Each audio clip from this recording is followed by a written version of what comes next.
함께 일어나셔서 34장 찬송을 부르시겠습니다.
사랑의 하나님, 은혜 가운데 저희들이 주님 앞에 나왔습니다.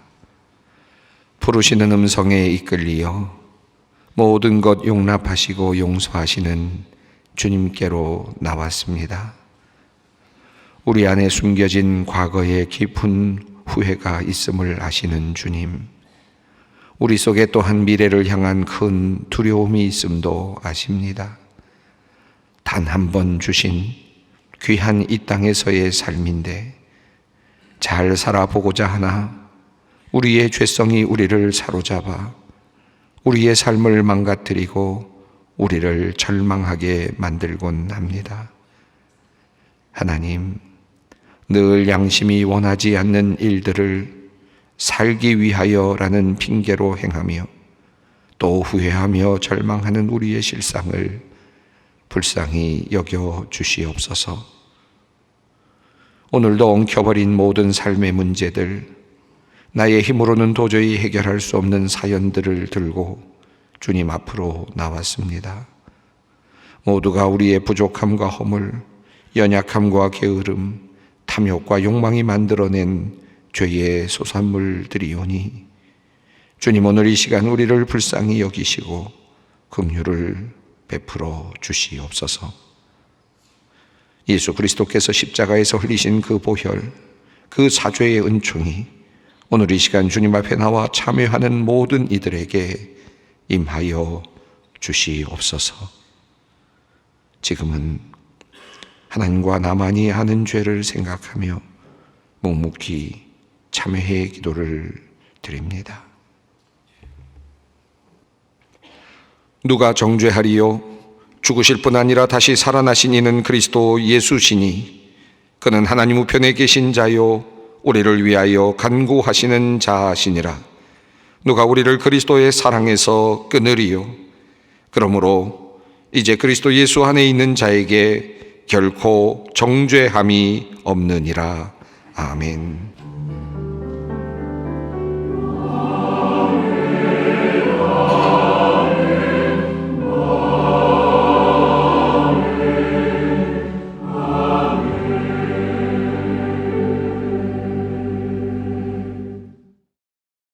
오늘 우리에게 주시는 하나님의 말씀은 신약성경 디도서 2장 11절로 14절 말씀입니다.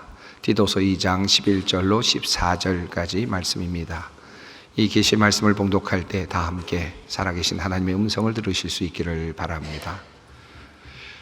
모든 사람에게 구원을 주시는 하나님의 은혜가 나타나 우리를 양육하되 경건하지 않은 것과 이 세상 정욕을 다 버리고 신중함과 의로움과 경건함으로 이 세상에 살고 복스러운 소망과 우리의 크신 하나님 구주 예수 그리스도의 영광이 나타나심을 기다리게 하셨으니 그가 우리를 대신하여 자신을 주심은 모든 불법에서 우리를 속량하시고 우리를 깨끗하게 하사 선한 일을 열심히 하는 자기 백성이 되게 하려 하심이라. 아멘. 나는 과연 그리스도인으로서 잘 살아가고 있는 것일까? 어떻게 하는 것이 참다운 그리스도인의 삶일까? 종종 우리는 그런 질문을 할 때가 있습니다. 신앙생활을 오래 해왔지만 그러나 뭔가 좀 부족하다라고 생각이 될 때가 좀 있고 뭔가 좀 더 채워져야 될 것이 있지 않을까 하는 그런 생각이 들 때가 종종 있습니다. 오늘 말씀은 그런 생각을 하고 있는 분들을 위한 주님의 말씀입니다. 이 주제와 관련하여서 오늘은 디도서라고 하는 바울 서신을 함께 살펴보려고 합니다. 여러분, 디도서는 3장으로 구성되어 있는 아주 짧은 서신입니다. 바울이 그레데 섬에 남겨진 디도를 향하여 보낸 편지로 되어 있습니다. 여느 편지와 마찬가지로 이 바울은 디도서 앞부분에서 인사를 이제 건네고 있습니다. 디도에게와 또 그곳에 있는 사람들에게 하나님 앞에서의 인사를 전하고 있습니다. 자, 그리고 난 다음에 디도서 1장 5절부터 9절에서 바울은 이 디도서, 즉 다시 말하면 이 글을 쓰는 목적을 명시하고 있습니다. 그는 그레데 섬을 떠나면서 디도에게 각 성에 위치한 교회들, 그곳에 빨리 조속히 장로들을 세우라 라고 그렇게 권면을 하고 있습니다. 그리고 장로로 세워질 사람들의 자격 요건에 대해서 이야기를 합니다. 그리고 그들이 해야 할 직무에 대해서 이야기를 합니다. 그리고 이렇게 속히 장로들과 감독들을 세워야 하는 이유를 1장 10절 이후에서 설명을 하기 시작합니다. 그것은 잘못된 교훈을 가르치는 사람들에게 대항하고 그리고 바른 교훈을 지켜내기 위함이다 라고 그렇게 바울은 설명하고 있습니다. 다시 말하면 당시의 그레데 섬에는 바른 교훈이 아닌 잘못된 교훈을 하는 사람들이 상당히 많이 있었던 것 같습니다.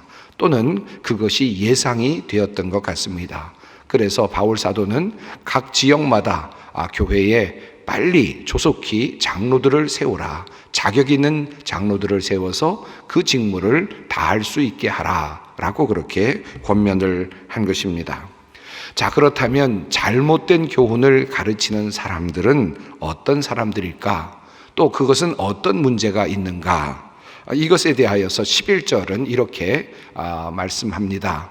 그들의 입을 막을 것이라.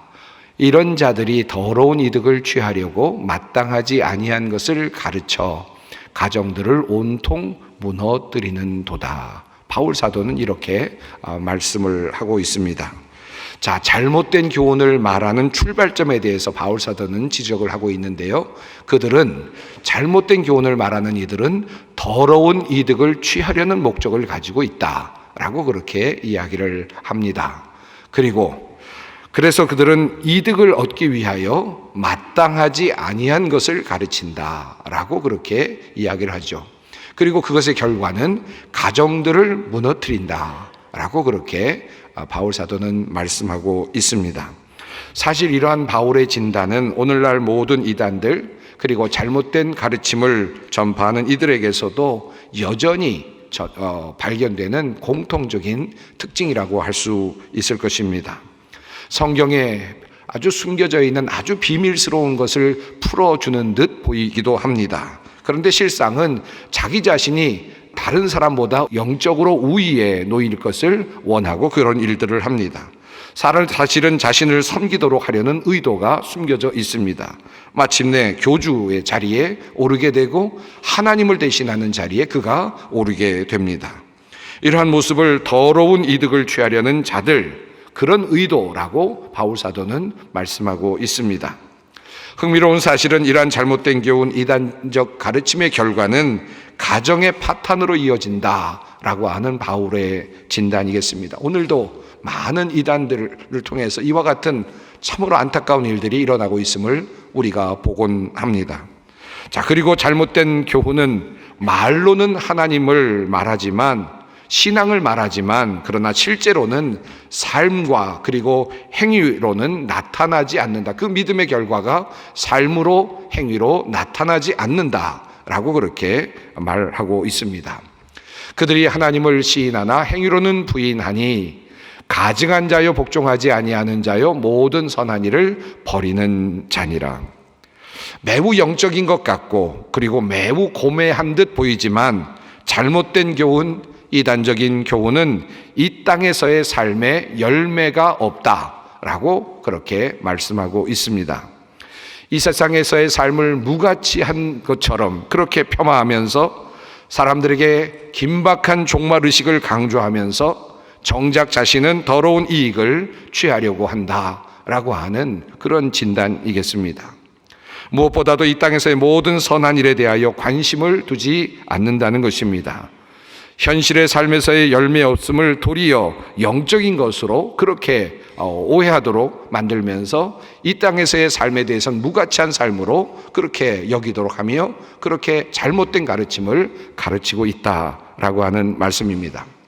자, 이렇게 진단하고 있는 바울 사도는 2장으로 넘어가면서 자, 그렇다면 바른 교훈은 어떤 것인가? 그리고 디도가 전해야 할 그 바른 교훈의 내용은 무엇인가에 대해서 하나씩 말씀하기 시작합니다.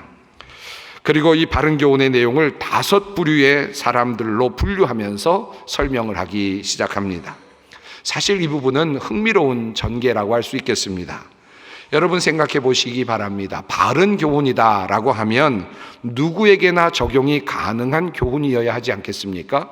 누구에게도 적용이 가능한 그런 교훈이어야 바른 교훈이라고 할 수 있지 않겠습니까? 그런데 바울은 이 바른 교훈을 듣고 있는 사람들의 상황 그리고 현실과 연결하면서 바른 교훈을 이야기하기 시작합니다. 5 부류로 나누었는데 첫 번째는 늙은 남자에게 어떻게 말할 것인가, 또 다음에는 늙은 여자를 어떻게 가르칠 것인가, 그들에게 바른 교훈은 어떤 것인가, 젊은 여자에게 바른 교훈은 어떤 것인가, 그리고 젊은 남자에게 바른 교훈은 어떤 것인가, 그리고 마지막으로 종들에게 바른 교훈은 어떤 것인가, 이렇게 나누어서 설명을 하고 있습니다. 즉 바른 교훈이란 어떤 완성된 고정된 어떤 것이 아니라 삶의 상황과 연결되어 나타난다라고 하는 것을 말하는 것이고요. 바른 교훈이란 영적으로 고매한 어떤 것이 아니라 각자의 삶에서 변화를 일으키는 것이다 라고 하는 것을 말하고 있는 것입니다. 자, 이런 관점에서 바울이 말하고 있는 장로 그리고 감독의 자격을 다시 돌아가서 한번 볼 필요가 있습니다. 디도서 1장 6절로 9절 말씀입니다. 책망할 것이 없고 한 아내의 남편이며 방탕하다는 비난을 받거나 불순종하는 일이 없는 믿는 자녀를 둔 자라야 할지니라.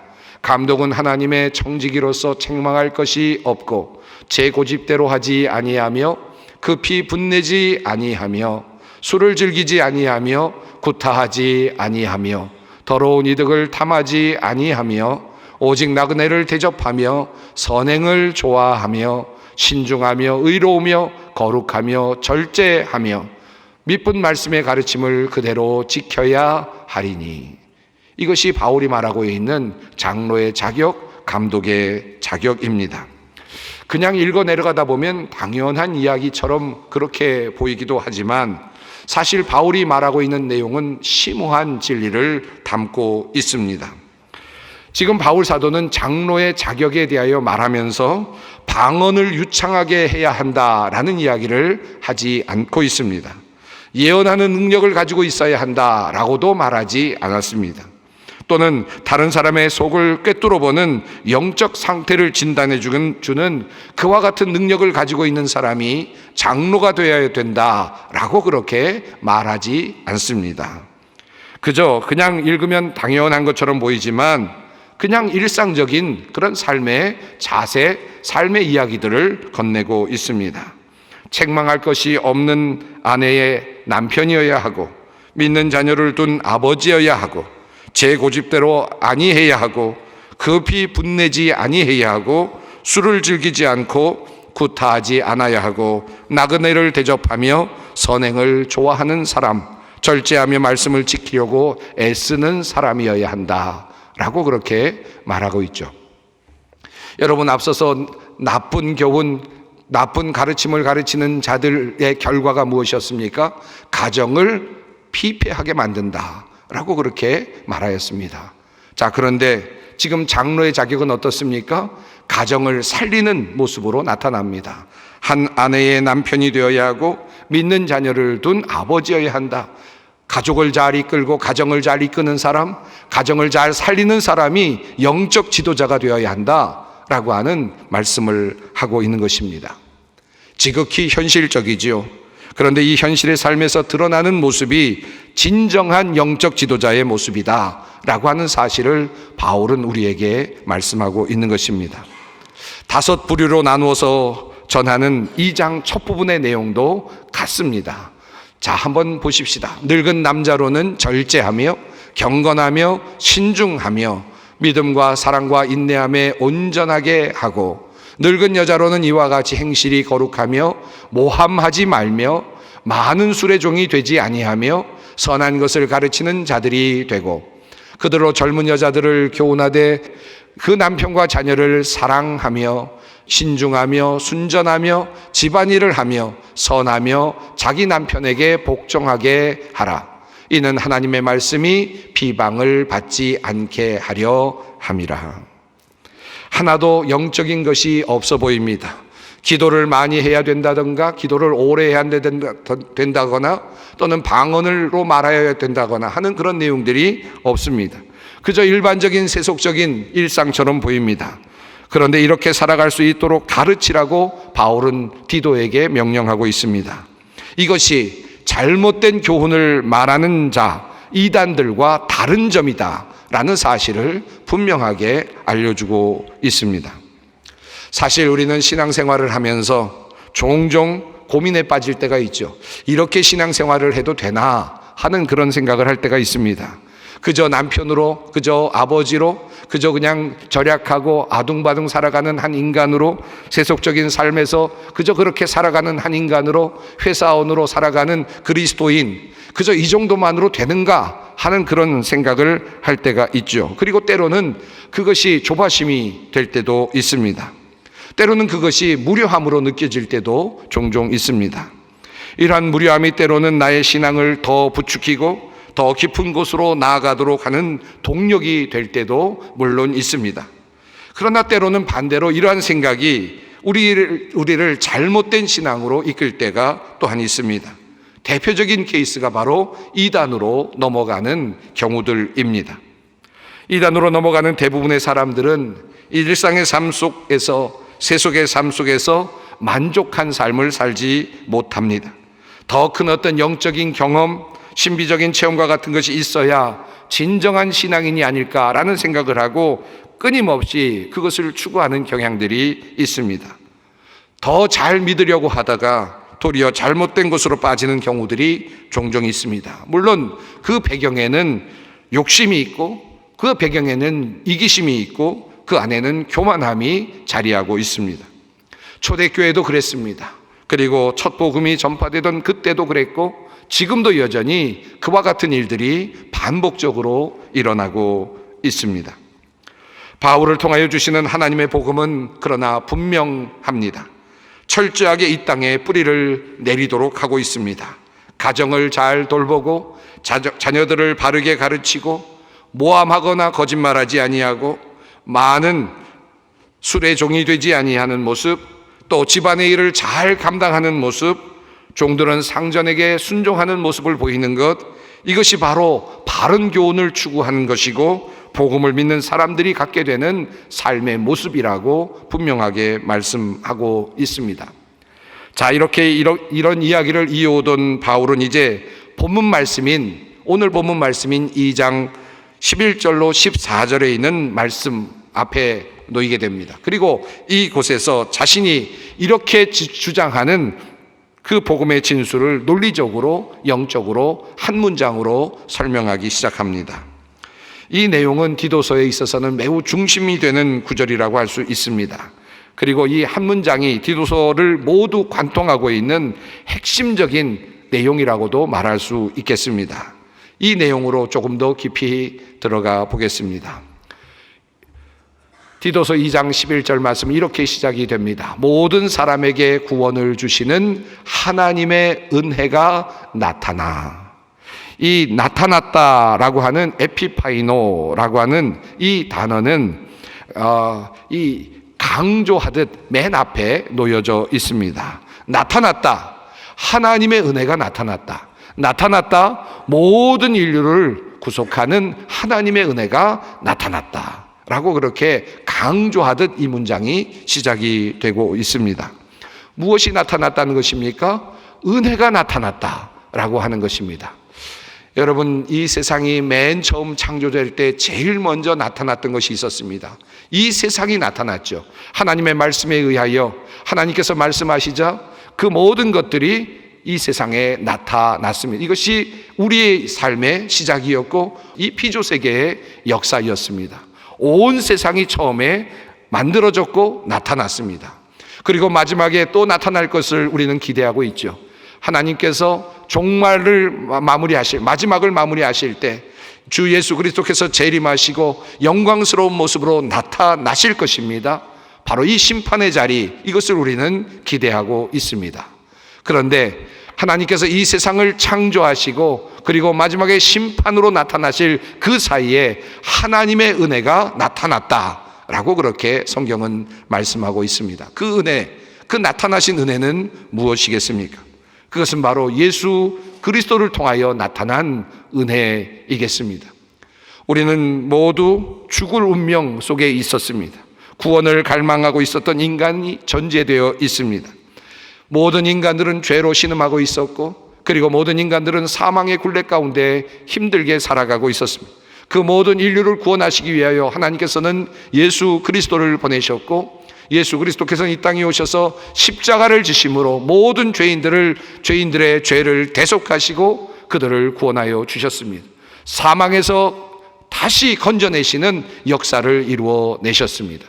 이 모든 것들을 한마디로 지금 사도 바울은 말씀하고 있습니다. 하나님의 은혜가, 모든 사람들을 구원하는 하나님의 은혜가 나타났다라고 그렇게 말씀하고 있습니다. 자, 이것이 바로 바울이 말하고 있는 은혜의 첫 번째 차원입니다. 자, 그런데 하나님께서 은혜를 베풀어 주신 이 은혜의 차원은 두 번째 단계로 나아갑니다. 바울은 이 또 다른 관점을 이야기합니다. 이 부분이 흥미롭고 매우 중요합니다. 자, 이 말씀은 이렇습니다. 모든 사람에게 구원을 주시는 하나님의 은혜가 나타나 우리를 양육하시되 라고 성경은 말씀하고 있습니다. 자, 바울은 하나님의 은혜라는 단어를 주어로 두고 있고 그리고 두 가지를 말하고 있습니다. 하나님의 은혜가 나타났다라고 하고 있고 또 하나는 하나님의 은혜가 우리를 양육한다라고 그렇게 말씀하고 있습니다. 문법적으로 양육하다는 분사로 되어 있습니다. 나타났다에 부속되어 있습니다. 그리고 나타났다와 같은 주어를 가지고 있습니다. 하나님의 은혜는 예수 그리스도 안에서 분명히 나타났다라는 것이죠. 우리의 죄를 대속하시고 우리를 정결케 하시고 우리를 구원하시는 은혜, 선결된 하나님의 은혜입니다. 그런데 그 은혜는 이제 그리스도 안에서 구원받는 사람들을 양육한다라는 것입니다. 이 양육한다라는 말은 파이데우오라는 말인데 훈련시킨다, 바로잡는다라는 뜻을 가지고 있습니다. 자, 어떻게 훈련시키는가? 하나님께서 어떻게 우리를 바로잡으시는가? 어떻게 양육해 가시는가? 하나는 버려야 할 것에 대해서 말씀하시고, 우리가 하나는 지켜야 될 것에 대해서 말씀하시고, 그리고 또 하나는 바라보아야 될 것에 대해서 말씀하고 있습니다. 첫 번째는 버려야 할 것입니다. 경건하지 않은 것과 이 세상 정욕을 다 버리고, 하나님의 은혜가 나타나서 우리를 양육하는데 경건하지 않은 것과 이 세상의 모든 정욕을 버릴 수 있도록 하나님께서 우리를 교육하시고 이끌어 가신다라고 하는 말씀입니다. 이 문장에서 가장 중요한 그런 문장은 바로 다음에 나옵니다. 둘째로 무엇에 힘쓰며 살아갈 것인가와 관련된 내용입니다. 신중함과 의로움과 경건함으로 이 세상에 살고, 하나님의 은혜가 우리를 양육하는데 우리를 어떻게 살도록 하는가? 이 세상에서 신중하게 살도록 하고, 이 세상에서 의롭게 살도록 하고, 이 세상에서 경건하게 살도록 하신다라는 것입니다. 이 신중함이란 자기 자신을 향하여 서 있고, 의로움이란 이웃을 향하여 서 있고, 이 경건함이란 하나님을 향하여 서 있습니다. 그리고 세 번째로 이제 이 세상을 어떻게 살아가는 것을 넘어서 어떤 것을 바라보며 살 것인가에 대한 말씀이 이어집니다. 복스러운 소망과 우리의 크신 하나님, 구주 예수 그리스도의 영광이 나타나심을 기다리게 하셨으니. 여기서 사용된 기다리다라고 하는 헬라어 단어는 프로스데코마이입니다. 이 단어는 차분하게 인내하면서 그리고 집중해서 기다리는 그런 자세를 의미하고 있습니다. 부모가 끊임없이 자기 자식을 기다리는 것과 같은 그런 의미라고 합니다. 자, 이 내용을 조금 더 헬라어의 문장이 살아나도록, 그리고 신학적으로 분명해지도록 번역을 하면 이렇게 번역할 수 있겠습니다. 복스러운 소망, 그리고 우리의 위대하신 하나님과 구주이신 예수 그리스도의 영광이 나타나심을 기다리게 하셨으니. 자, 하나님께서 하나님의 백성들을 은혜로 양육해 가시는데 버릴 것은 버리게 하시고, 그리고 바르게 살아가게 하기 위해서 진중하게 살아가게 하시고, 의롭게 살아가게 하시고, 그리고 경건하게 살아가도록 우리를 양육해 가시고, 동시에 미래를 바라보며 위대하신 하나님과 그리고 우리의 구속주이신 예수께서 오실 바로 그것을 대망하며 기다리게 하셨다. 그렇게 우리를 양육해 가신다라고 하는 말씀입니다. 조금 장황하게 말씀드렸습니다마는 하나님을 믿고 그리스도인이 된다라고 하는 것은 무슨 의미이겠습니까? 우리가 그리스도인으로 살아간다라고 하는 것은 어떤 의미겠습니까? 바로 첫 번째로는 나타난 하나님의 은혜를 믿고 따르는 것이죠. 예수 그리스도를 통하여 나타난 하나님의 구속의 은혜, 그것을 믿음으로 받아들이는 것입니다. 이것이 바로 기독교인이 되는 첫 번째 단계입니다. 그러나 여기에서 머무는 것이 아니라 기독교인이 된다는 것은 양육하시는 하나님의 은혜의 단계로 더 나아가야 한다는 것입니다. 이러한 은혜로운 하나님의 양육은 경건치 않은 것과 모든 세상의 정욕을 우리로 하여금 스스로 버릴 수 있도록 우리를 훈육하고, 이 하나님의 양육은 신중하게 우리를 살도록 만들며 의롭게 살도록 만들고 경건하게 살도록 만들어 간다는 것입니다. 그리고 한 걸음 더 나아가 이 하나님의 은혜로운 양육은 복스러운 소망, 위대하신 하나님과 구주이신 예수 그리스도의 영광이 나타나기를 고대하며 살도록 만든다라는 것입니다. 사랑하는 성도 여러분, 우리는 무엇을 기다리며 무엇을 고대하며 살아갑니까? 부자가 되는 것을 고대하며 살아갑니까? 높은 자리에 올라가는 것, 성공하는 것, 이런 것들을 기대하며 고대하며 살아갑니까? 그런데 분명 성경은 말씀합니다. 우리가 고대하며 살아가는, 기독교인들이 고대하며 살아가는 것은 마지막 날 이 땅에 오실 복스러운 소망, 위대하신 하나님, 그리고 영광스러운 구속주이신 예수 그리스도를 대망하는 것, 이것이 바로 우리의 기다림이라고 말씀하고 있습니다.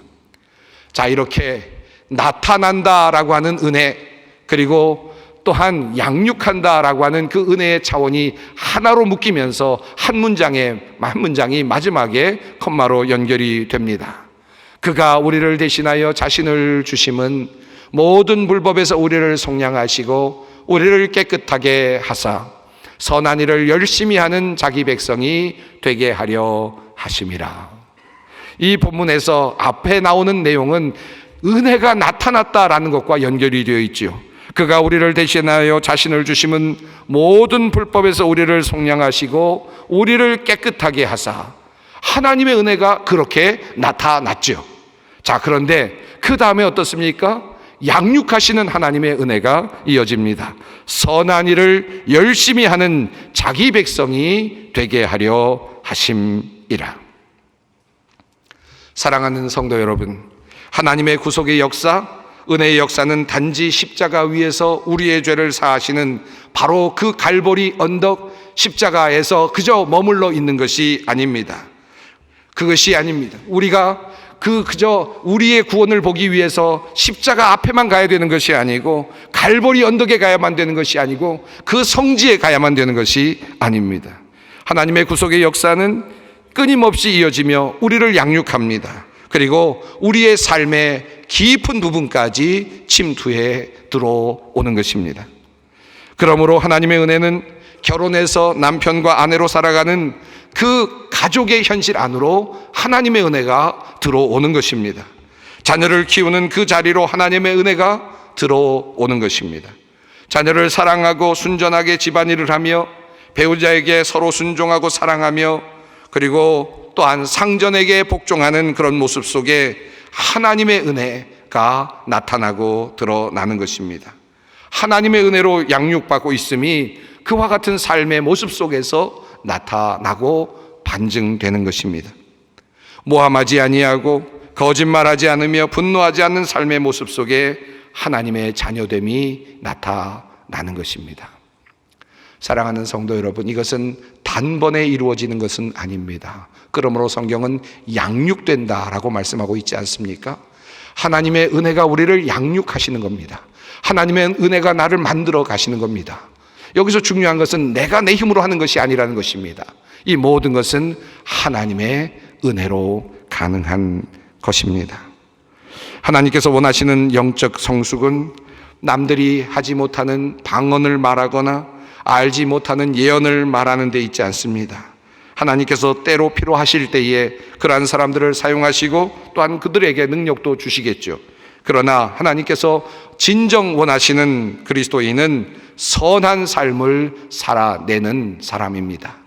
가족들, 자녀들, 그리고 삶의 자리에서 바르게, 의롭게, 진중하게 살아가는 사람입니다. 이것이 하나님께서 원하시는 진정한 하나님의 자녀입니다. 목회자로서 저는 우리 소망의 모든 성도님들이 적어도 교회 안에서 한 가지 이상의 선한 일들을 결정하고 하실 수 있었으면 좋겠다고 권면해 드립니다. 교사도 좋고, 찬양대도 좋고, 사회봉사도 좋고, 차량 안내도 좋고, 예배 안내도 좋고, 헌금위원도 좋습니다. 재정적으로 꼭 필요한 일들을 감당하는 것도 좋습니다. 적어도 그리스도인이라면 착한 일을 해야 합니다. 바른 일, 선한 일을 도모해야 합니다. 이것이 하나님께서 우리에게 원하시는 바이기 때문입니다. 사랑하는 성도 여러분, 착한 삶을 살아내는 것은 하나님이 우리를 만지시고 계시다는 사실을 반증하고 증명하는 일이 되는 것입니다. 조금씩 변화되는 삶을 살아가는 것, 가정에서 남편이 조금씩 바뀌어가고, 예수 믿어서 조금씩 말이 바뀌고 삶이 바뀌고 그리고 패턴이 바뀌는 것, 이것이 바로 하나님의 은혜의 역사입니다. 우리는 바로 그것을 기대하며 살아가는 것입니다. 선한 일을 원하시는 하나님, 착한 일을 행하기를 원하시는 그 하나님의 마음을 깊이 깨닫고 우리들의 삶 속에서 바른 길을 가는 주님의 귀한 백성들이 되시기를 간절히 소망합니다. 기도하겠습니다. 사랑의 하나님, 오늘 우리가 살아야 할 신앙의 좌표를 다시 보여주시고 우리가 버려야 할 것과 기대해야 할 것을 다시 알게 하시니 감사합니다. 주님을 기쁘시게 하는 하나님의 자녀가 되게 하옵소서. 우리에게 주신 삶의 자리에서 선을 행하며 살아가는 우리 모두가 되게 하여 주시옵소서. 우리 주 예수 그리스도의 이름으로 기도드립니다. 아멘. 찬송가 320장 찬송 함께 부르시겠습니다.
우리 주 예수 그리스도의 은혜와 하나님의 사랑과 성령의 교통하심이 너희 무리와 함께 있을지어다. 아멘.